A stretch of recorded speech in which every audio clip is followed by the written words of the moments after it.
नमस्कार, मैं प्रणव कुमार मिश्रा। इस वक्त आपसे देख रहे हैं नमस्कार मिथिला न्यूज़। इस वक्त हम दरभंगा के सबसे प्रमुख घाटों में से एक हराई पोखर पर हैं और आज छठव्रतियों ने जो है अस्ताचलगामी भगवान सूर्य को अर्घ्य दिया है, जो कि छठ पूजा के तीसरे दिन का कार्यक्रम होता है। और अब छठव्रती अब उदयाचलगामी भगवान सूर्य का इंतजार कर रहे हैं, जबकि वह सुबह के समय अर्घ्य देंगे उदयाचलगामी भगवान सूर्य को। इसी बीच हम इस वक्त हराई पोखर पे जो है और हमने कुछ 2-3 दिन पहले वीडियो भी बनाई थी हराई पोखर के ऊपर, क्योंकि आप देख सकते हैं कि अभी भी कितना पानी गंदा है और कितने लोगों को क्या बीमारियां हो सकती है कोई ठीक नहीं है, क्या दशा हो सकती है कोई ठीक नहीं है। आप 10 मिनट जब हराई पोखर से आप गुजरते होंगे तब क्या कैसे आप लोगों को बदबू लगती होगी, ये आप लोग खुद पता है और आप खुद सोच सकते हैं। देखिए अभी भी पानी गंदा ही है और नगर निगम ने अपना जी जान लगा दिया है पानी को साफ करते करते, और लोगों ने भी जो है लोगों के मेहनत और प्रयास से भी जो है आज छठ पूजा इधर हो पाया है।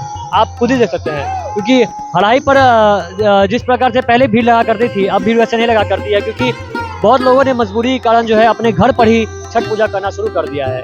इसमें लापरवाही लोगों की भी है और नगर निगम की भी है। नगर निगम की इसलिए लापरवाही है क्योंकि वो समय समय पर रखरखाव नहीं करती है, जिसके कारण आज ये परिणाम देखना पड़ रहा है। लेकिन अगर नगर निगम हर समय समय पर रखरखाव करे इस जगह का, तो ऐसा हाल इस जगह का नहीं होगा। सरकार को इस जगह का सौंदर्यीकरण करना चाहिए, जो छठ पूजा के समय में ऐसे महापर्व में जो है ऐसी हाल इस जगह की ना हो। और पूरे देश भर में जो है एक बात से लोगों की आंखें बहुत नम है। कुछ 2-3 दिन पहले ही जो है शारदा सिन्हा जी का देहांत हो गया था, क्योंकि उन्हीं के द्वारा जो है छठ पूजा जाना जाता है, क्योंकि उन्होंने हर जनों तक जो है छठ पूजा की मतलब एक इमोशन पहुंचाई है लोगों के बीच। तो लोग इस बात से भी मतलब हर लोगों के मन में कुछ ना कुछ दुखी है ही और लोगों की आंखें नम है। नमस्कार, मैं प्रणव कुमार मिश्रा, सहयोगी शिव शंकर और पुष्कर के साथ हराही घाट दरभंगा।